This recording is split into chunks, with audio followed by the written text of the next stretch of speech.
নমস্কার বন্ধুরা, কেমন আছেন আপনারা? আশা করছি সবাই ভালো আছেন, সুস্থ আছেন। যেমনটি আপনাদের বলেছিলাম, আমরা সবাই মিলে একটু ঘুরতে বেরোবো। তাই আমরা ঘুরতে এসেছি রাঁচিতে, ঝাড়খণ্ড রাঁচিতে এসেছি।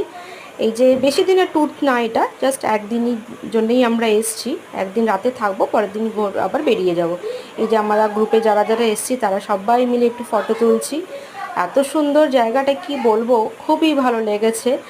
আর সাথে আমাদের ফ্যামিলিদের মধ্যে আমি, আমার শাশুড়ি মা, আমার ছেলে, আমার মেয়ে আর ওই মামা শ্বশুরের ফ্যামিলি এসছে। যেহেতু এটা একটু পাহাড়ি এলাকা, মানে তো আমার শাশুড়ি মা খুব একটা পাহাড়ের দিকে উঠতে পারে না, উনি সিঁড়ি ভাঙা বা নামা করতে পারে না পায়ে ব্যথার জন্যে।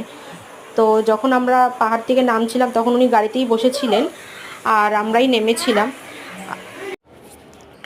সত্যি বলতে রাঁচির প্রাকৃতিক সৌন্দর্যের কোনো তুলনা হবে না। এই যে ঝর্ণাগুলো দেখুন পাহাড় থেকে যেগুলো পড়ছে, এখন গরমকাল বলে মানে অতটা জলের স্রোত কম আছে।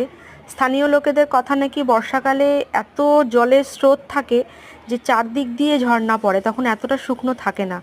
আমি জাস্ট ভাবছি তখন দৃশ্যটা কেমন হবে দেখতে। আর আমরা এই দুদিন সবাই মিলে খুব মজা করেছি, হোটেলে বসে খাওয়া দাওয়া, ইয়ার্কি মারা, গল্প করা। বেশ ছোট্ট একটা ট্যুর, ভালোই কেটেছে আমাদের।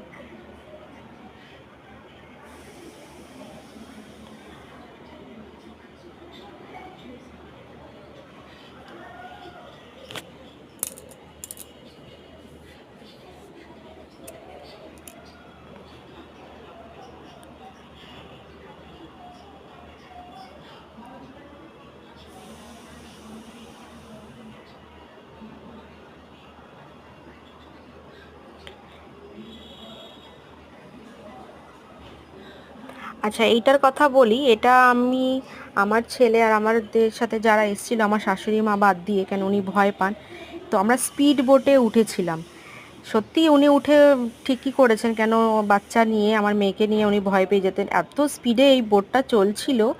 কিন্তু আমরা সব খুব মজা করেছি এই বোটটাতে। এটা আমার ফার্স্ট টাইম এক্সপিরিয়েন্স। সবচেয়ে বেশি মজা আমার ছেলে করেছে, ও এই বোটে দুবার উঠলো।